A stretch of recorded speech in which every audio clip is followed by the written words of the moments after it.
Dust moves slow across the valley floor. Heat shimmer hides the horizon, and visibility falls under 100 yards.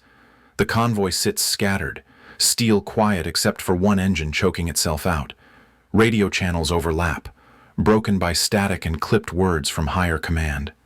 Captain Erin Locke, United States Marine Corps, keeps her voice steady. She counts survivors. 2 vehicles disabled, 1 without response. She kneels beside a Marine bleeding out, her gloved hands locking a tourniquet just above the wound. Dust sticks to the gauze before it's tight. Signal integrity drops below half.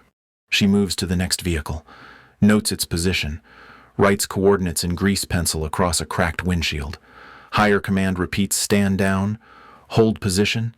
Her radio hisses, blending with faint wind through the broken antennas. She doesn't argue. She logs. She breathes. She looks at the clock and starts the record. Rotor wash builds in the distance, a reminder they're not alone, but no aircraft answers their signal. The heat makes even movement look hostile in the mirage ahead. Command channel cuts out. Locke marks the silence in her notebook, time-stamped, 0207 hours. She scans the ridgeline, hand resting on the radio mic, eyes following the shifting distortion that might be movement, might be heat. Fuel clock starts. Choke point, 0207 hours. Static rises again as if the air itself is waiting. The dust thickens, swallowing the last of the road. She holds her breath. One hand on the logbook, the other on the radio. Liability remains with her. This is where the noise begins. The dust clears into a digital overlay, grid lines resolving across a desert corridor. A clean projection replaces chaos, route markers blinking along the convoy's path. The HUD timer counts the narrow fuel window while a soft radio ping and tone sweep settle into rhythm. Signal clarity returns across the command net. This is the formal review of Captain Erin Locke's convoy action, presented for operational record and accountability. Each movement, each order, logged and verified. Subscribe plus report your location. If you're watching this debrief, stay part of the process. Subscribe now and tell us where you're watching from right now. Dawn hasn't reached the valley yet. The ridge holds the light back, leaving everything in a dull gray stillness. The road beneath the convoy is half mud, half crater, broken asphalt slick with diesel. The air smells like burned fuel and sand that has held heat too long. It is 0207 hours. The temperature keeps falling, 1 degree at a time, before sunrise makes it worse. Inside her command vehicle, Captain Erin Locke, United States Marine Corps, reads from the operations log under red light. Her voice is steady, her tone procedural. Each line is time-stamped, each notation verified. 6 Marines are wounded beyond the funnel, 2 trapped near the lead vehicle. The convoy is frozen, pinned by terrain and command regulation. Her headset cord drapes across the console, faintly tapping with the hum of the generator behind her seat. Signal quality drops below half. 2 miles behind her position. The command post repeats the same transmission: controlled withdrawal, authorized, no change in directive, no amendment to risk condition. Locke copies it verbatim into her report, then looks at the map, where magnetic markers mark the convoy in red and the damaged lead truck in orange. The magnets shift when the board flexes from the wind outside the tent. Rotor wash drags dust through the cab. The helicopter meant to cover them circles far beyond visual range. She hears its fade and return every 60 seconds, a low pulse under the static. Fuel time for that aircraft remains capped at 1 hour. Her watch confirms that half the window has already burned. She doesn't react. She continues the documentation sequence. Command repeats withdrawal authorization again. Outside, Marines reposition to secure a perimeter within less than 200 yards. The valley walls funnel sound and heat alike. Every radio click echoes back twice. Sergeant Hale checks on the wounded, shouting updates over the channel. But Locke hears only the response delay. Higher command acknowledging receipt, not action. She maintains formality and return request for medevac channel confirmation. Marked urgent. No embellishment. Fuel clock holds at 55 minutes. The chopper's rotor sound fades again, replaced by a steady heartbeat tone from the radio panel. It clicks once every 4 seconds, marking continuity but not connection. Locke glances at it between notes. The logbook paper curls in the heat from the equipment fans. Visibility stays under 200 yards. She exits the vehicle to inspect alignment along the road. Mud grips at her boots, sucking each step. Craters have turned the lane into a series of irregular trenches.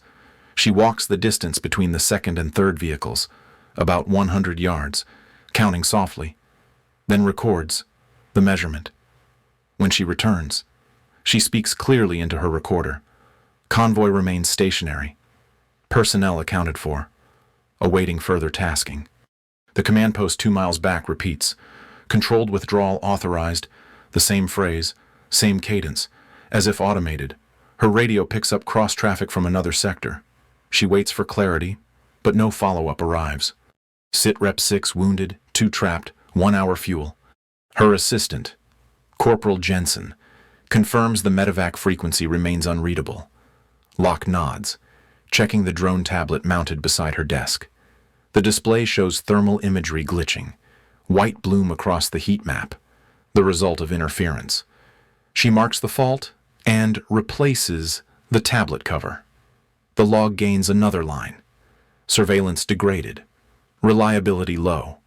Rotor wash returns stronger this time, pushing dust against the tent flaps. She steadies a cup filled with diesel residue to keep it from spilling.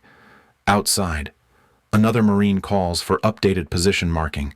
She answers calmly, her phrasing clipped and clear. Negative movement. Maintain overwatch. Every instruction fits within protocol. Every acknowledgement lands inside the recorder's capture range.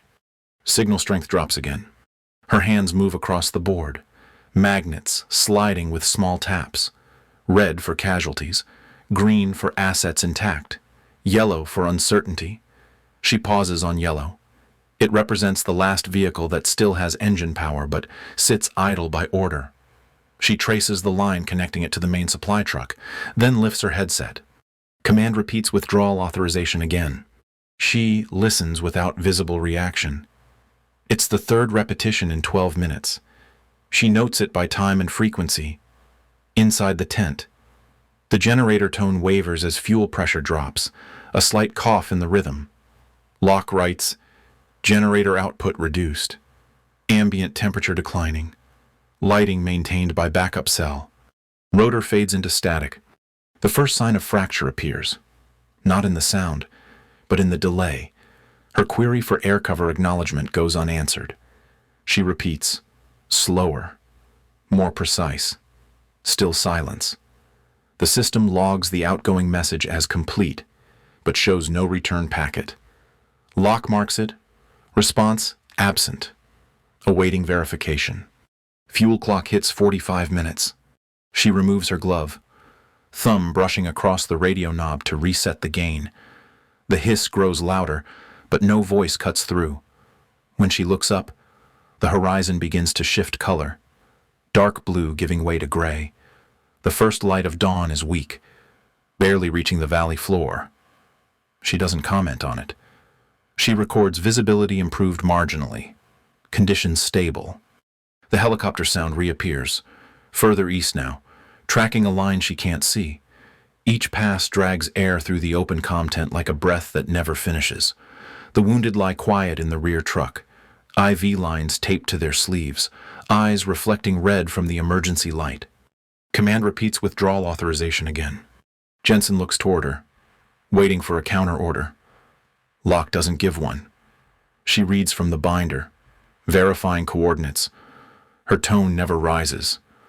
The formality protects her. Each sentence she speaks becomes recordable evidence. Signal noise increases across secondary channel. The ops board tilts slightly as the wind shifts direction. Magnets slide a half-inch down the surface before stopping. One falls, clinking onto the floor. Locke places it back in line without comment. Outside, engines rumble but remain in idle. Rotor wash pulses faintly against the canvas. She writes another line. No change to directive. Field personnel maintain current positions. Her eyes move from the board to the clock. 20 minutes passed since initial contact. Nothing has changed except the wording of orders. Fuel clock holds at 40 minutes. The heartbeat tone from the radio grows faint under static. She adjusts the gain again. Slow, careful, deliberate. Her breath doesn't shake. The silence around her becomes operational noise in itself. When she looks up, the first sunlight cuts across the valley rim. The radio flickers once, transmitting partial text from higher. Maintain posture. Negative on advance. Locke stares at the words as they scroll. She reads them once, copies them twice, then speaks them aloud for record. Command repeats withdrawal authorization again. Her tone doesn't change. Acknowledged. She says, calm, clipped, lawful. The words mark the moment before friction becomes fracture. The system hasn't failed yet, but the delay is widening, and she knows it. The valley holds its breath under cloud cover. The light never shifts. It only dulls. The dust that lifted from last night's impact still hangs at knee height, turning every movement into static. The convoy idles in sequence, engines ticking down, one coughing through exhaust. The smell of burned diesel mixes with mud that never dries. It is 0208 hours. The mission clock continues without change, but everything around it narrows. Captain Erin Locke, United States Marine Corps, checks her wristwatch and the drone feed at once. The image freezes halfway through a sweep. Two bright shapes flicker, then vanish. She adjusts the antenna angle by hand. Slow and exact. Nothing. The uplink icon flashes red, then black. She writes it in her notebook before she speaks. Signal quality drops to 30%. Corporal Jensen calls from the third vehicle. He reports silhouettes moving along the ridge, no confirmation of friendly markings. Locke doesn't respond yet. She adjusts her radio gain and listens to the channel carrying battalion operations 2 miles back. The tone is unchanged. Controlled withdrawal authorized. She repeats it into her personal recorder. Each syllable is deliberate, measured for playback integrity. Command repeats withdrawal authorization again.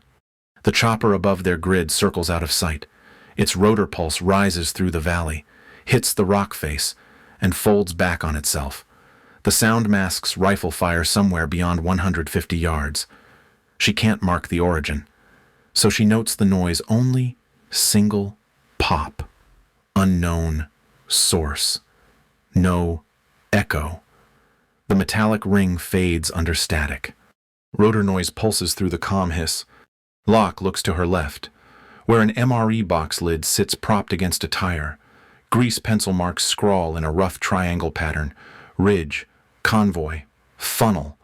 She adds one more mark where Jensen saw movement, pressing hard until the pencil cracks. Drone feed freezes mid-frame. In her log, she writes movement suspected north slope. Hostile confirmation pending. Visibility 150 yards. She checks the fuel gauge for the lead truck. The needle trembles near empty. Not yet 0. The mechanic estimates 20 minutes left before stall. Locke records the number exactly. Fuel clock hits 20 minutes remaining. Another call comes through Alpha Element. Fall back to checkpoint. The voice belongs to the major at Battalion Ops. Locke copies the words, monotone, before she keys the mic. Say again. Fall back. Confirmed. No response. Static cuts in. Then the same directive, controlled withdrawal authorized. She reads it back word for word into her recorder, her tone neutral. The accountability trail is intact. Command hold position. Field hostiles observed. Jensen moves closer, crouching beside her with the thermal scope. The outline on the ridge is faint but deliberate. 3 heat signatures move in parallel, 50 yards apart. Not random. She verifies range through the scope, then lowers it. No engagement. She says quietly. He nods, waiting for more. But there is nothing more to give. Visibility falls below 100 yards. The radio picks up interference from the helicopter's transponder. Its heartbeat ping doubles, then flatlines. Air support is burning fuel waiting for clearance to fire, but headquarters won't authorize it. Locke writes again. Air support idle. Command delay ongoing. Her handwriting is steady even when the page shakes from the rotor's pressure wave. Signal degradation confirmed on secondary channel. The convoy's internal net lights up. Sergeant Hale requests confirmation on evac timing. Locke answers only with clock data. Remaining fuel window 15 minutes. No estimates. No comfort. The report must stay clean. She checks the battery pack on her headset, reseats the connection, and logs the time. Every component that fails becomes part of record. Fuel clock holds at 15 minutes. The drone remote rests beside her, housing cracked from last night's impact. She presses the power button, the screen stutters, and a partial frame appears. Dust, motion, and then a heat spike. She pauses it and screenshots to storage. The file name writes automatically, time-stamped to the second. Drone link stable at 20%. The ridge begins to blur as the first wind of morning hits the valley floor. Dust rolls between vehicles, low and heavy. Marines shield their faces and wait for her signal. She gives none. The silence inside the cab grows dense. Only the hum of electronics remains convoy. Her voice cuts through once maintained current posture. Command repeats withdrawal authorization again. Hale reports 2 of the wounded stable, 1 worsening. The medic confirms morphine dose recorded, vitals low. Locke writes both details. No commentary. The helicopter sound is closer again, drifting south to north, staying above the minimum engagement altitude. Rotor fade shifts behind cloud cover. She glances at her log 24 entries since 0207 hours. None of them change the situation. The convoy remains ordered to hold while hostiles shape the ground around them. She watches another flicker across the drone feed. Same direction, same pace. Pattern confirmed. She says aloud for the recorder. Her tone is level. Ambush preparation probable. Signal delay increases on primary frequency. The major's voice breaks through the static. Half syllables cut by compression. Lock. Maintain position. No verification of threat. She repeats it back. No verification of threat. Then she adds to her notes. Visual confirmation differs. Jensen shifts beside her. Uneasy. She meets his look but says nothing. Orders remain orders. Fuel clock hits 10 minutes remaining. She checks the lead truck again. Exhaust pressure low. Fuel gauge almost 0. The driver wipes his face with a sleeve blackened by smoke. Permission to shut down engine lock shakes her head once. Negative. Keep systems hot. She knows the alternator runs comms. Once power dies, record integrity dies with it. Visibility steady at 100 yards. The wind changes again. Colder now. Mud hardens underfoot, cracking where boots have pressed. She logs terrain shift, soil density increase, vehicle traction improving slightly. The observation is useless but factual. Her voice remains even. Every sentence built like a report. Command channel cuts out. Locke flips to the backup frequency. Alpha to battalion ops. Request immediate confirmation of air coverage. Silence. Then the faint whine of an open carrier. She waits 10 seconds, then repeats. Alpha convoy awaiting response. Still nothing.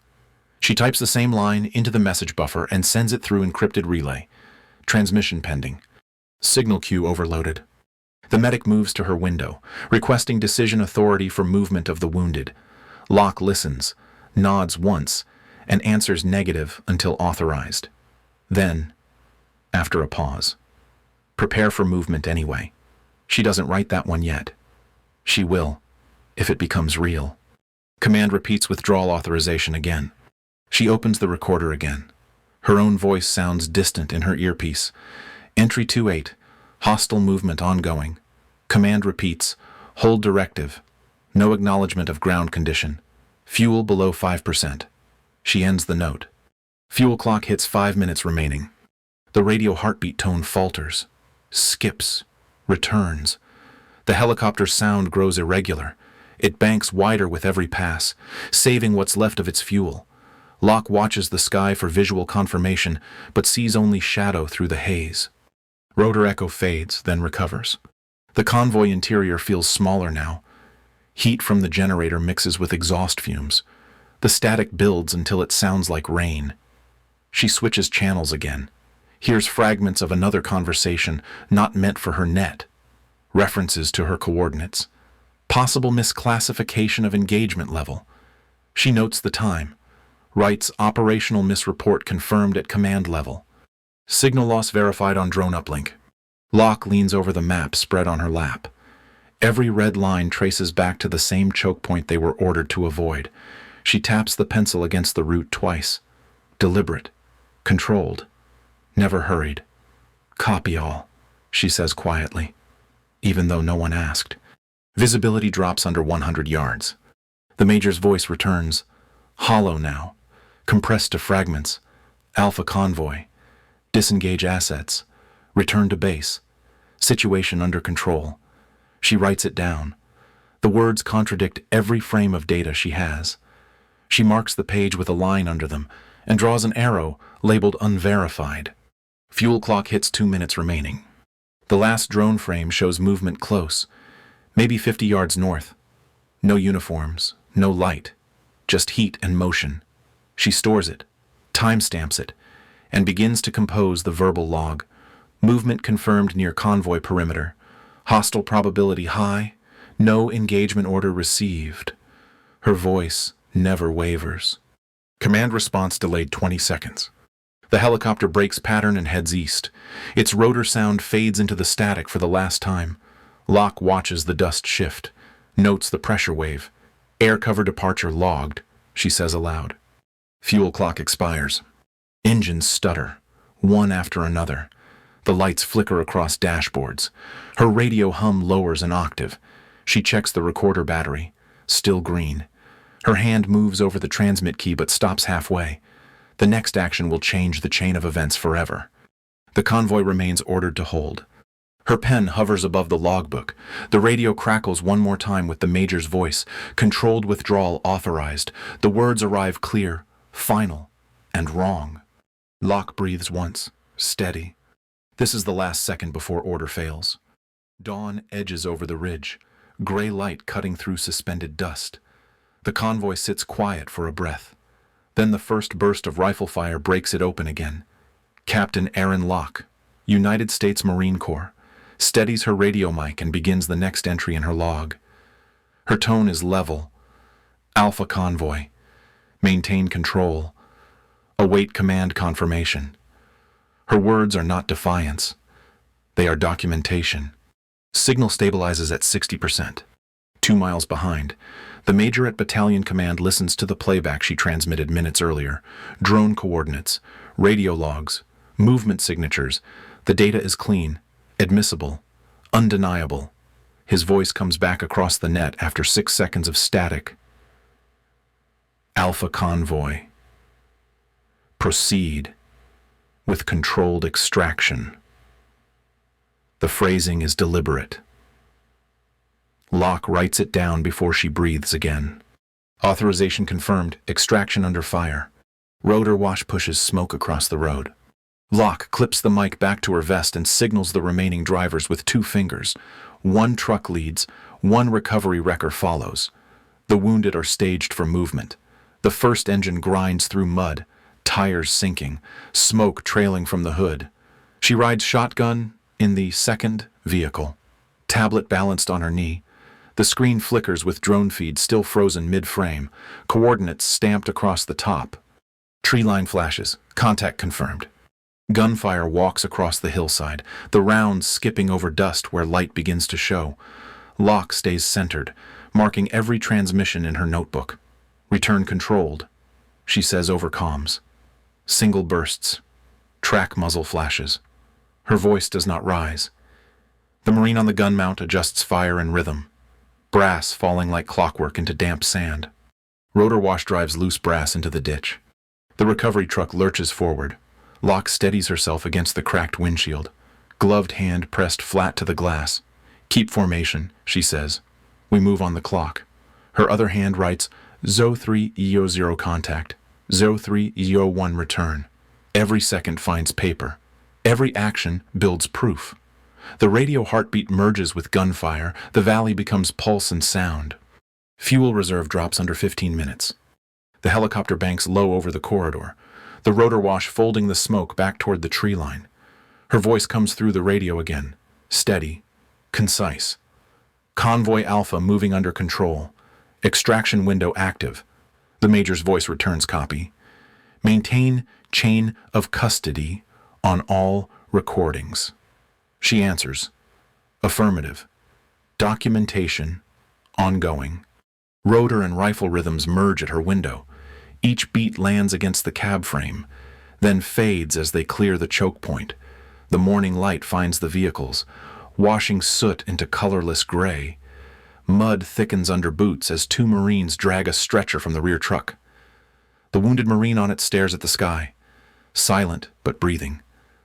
Locke counts heads. 7 moving. 2 carried. Signal interference spikes on command net. She repositions the antenna, twisting it until tone clarity returns. All elements accounted, she says, marking time again on her wrist notepad. A casing clinks under her boot as she moves around the vehicle. The metallic smell of spent rounds hangs in the air. Sharp and permanent. She kneels beside the first casualty to check the tourniquet, then calls up wound secure. Stable for transfer. Extraction route holds clear 100 yards west. The lead driver calls back that the incline is navigable. Locke checks the drone feed once more. Frozen image, heat signatures fading in the periphery. She locks the tablet and stows it in a waterproof pouch. Evidence complete, she says softly.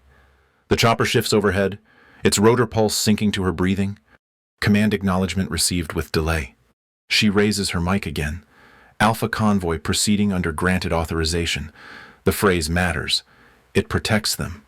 It confirms legality. The recovery truck's transmission grinds as it pushes through the mudline. Each gear change echoes like punctuation. The radio clicks twice, an old acknowledgement code still used between units. Rotor wash sweeps dust across open ground. Locke walks the last 20 yards between vehicles. Rifle low, headset live. She checks the rear compartment, where the last wounded Marine rests under a thermal blanket. The medic gives a thumbs up. Vital signs steady, he says. She nods and records the statement word for word. Her log now fills an entire page. Signal delay drops to 5 seconds. The second truck clears the funnel, wheels slipping once before catching traction. Locke follows, eyes scanning the ridge. The tree line glows faint with muzzle flashes. Sporadic now. Disorganized. She doesn't call it secure yet. Continue controlled. She says no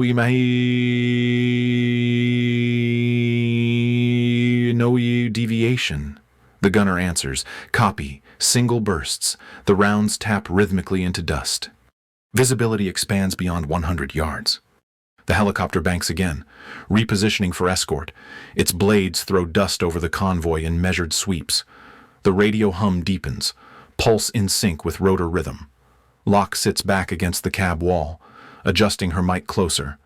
Battalion command. Alpha convoy, executing extraction as authorized. Estimated time to clear zone 6 minutes. The response is instant this time. Confirmed. Proof received. Action logged. Fuel status nominal for egress. She looks out the side window. Dawn now reveals the terrain in full. The road scarred and cratered. Smoke curling where impact hit. And the faint reflection of brass casing scattered like a field report written in metal. The cracked windshield in front of her catches the first real sunlight. She writes one more line, light over dust. Conditions stabilizing. Tree line no longer returns hostile heat. The lead vehicle crests the incline. Locke scans back toward the valley they are leaving behind. The pattern of ambush is clear now. Staggered. Deliberate. But incomplete. She makes a note to flag it in the after-action coordination suggests external cueing. No emotion follows the statement. It is an observation, not accusation. Rotor tone evens to constant pitch. 2 Marines carry a casualty to the pickup zone where the helicopter waits under low hover. The air cuts sharp around them. Rotor wash spinning fine gravel into mist. Locke stands by the recovery truck, logging the load time allowed. 306 hours. Final extraction sequence commencing. The voice from command responds with acknowledgement. She replies, "Copy. Extraction under control." Signal clarity holds at 80%. The helicopter banks once more, aligning for lift.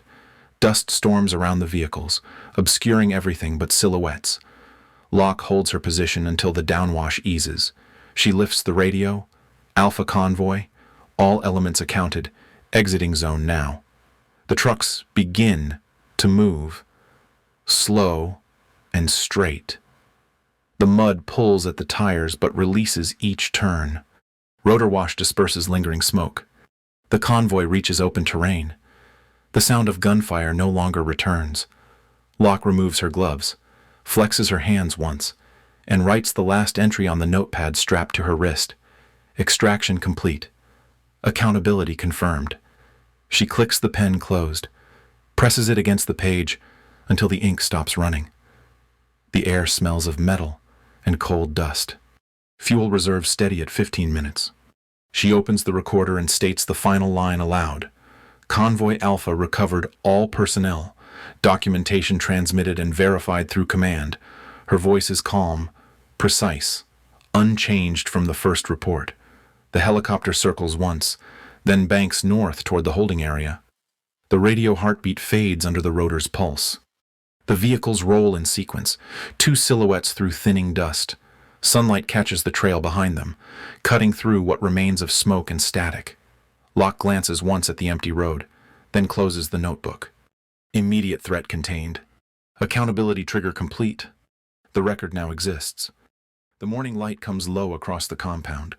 Dust drifts through the open flaps of the command tent, settling on gear racks and paper stacks. The faint hum of the generator steadies after a night of interruption. Air smells like fuel and cold gravel. It is 0500 hours. The helicopter that carried the wounded away fades to a distant line of sound beyond the ridge. Captain Erin Locke stands beside the table, uniform jacket folded once over the bench. Her helmet rests upright beside it, streaked with soot. The typed report under red lens light shows every time code, transmission, and acknowledgement. Each page carries a clean margin. The record is precise because it has to be. All engines silent, only the generator remains. A senior officer reads the final page, sets it down, and nods once.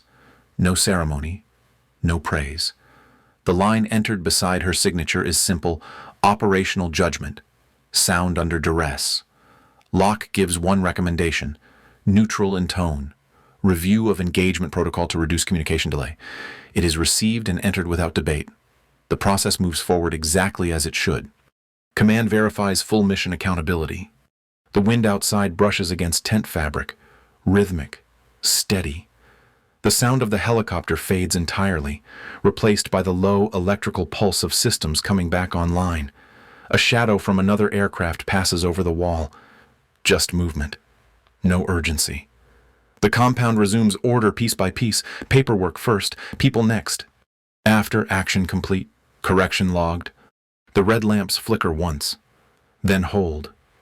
No voices rise, no tension left to clear. Only the sound of wind through open gravel and the quiet tick of cooling metal. Procedure remains in place. Record stands verified. Duty continues without pause. Accountability sustains itself. The operations room runs on low light, screens dimmed, only generator hum beneath the floor. The drone feed is frozen mid-frame, smoke, distance, no sound. A single report field blinks on the terminal, waiting for the last line. Captain Erin Locke's decision sits in that space: obey the final withdrawal order or act inside regulation to recover her people. Both are lawful. Only one preserves life. Command feed and field feed no longer match. A two-tone comm alert echoes once, fading into silence. The chain of command stands intact. The gap lies between language and outcome. Higher reports control maintained. Ground record shows recovery achieved. Both are true. Both will live in the file. Order or duty? So here's the lawful question when an order and reality diverge under fire. Do you follow the line as written or act inside regulation to save those still breathing? State your choice in the comments now. Dawn steadies over the recovery site. Dust trails flatten under wind as the convoy's footprint fades from view. The light catches on shell casings and sealed plastic folders, each marked and indexed. The last page of the report slides into a binder. The sound of the mechanical latch clicks once, final and exact. The compound is quiet. Air carries only wind and distance. Final documentation verified and stored under command authority. Inside the operations room, a stamped file marked "Filed" moves into the archive drawer. The low mechanical click of the drawer ceiling confirms closure. Nothing is erased. Every line remains available for review. Above the compound, a drone camera rises, showing faint tire tracks curving toward sunrise. The system continues its cycle. Review, record, prepare. Next mission loading. If you value quiet competence and recorded accountability, like and subscribe. The next operation is already waiting under lawful command.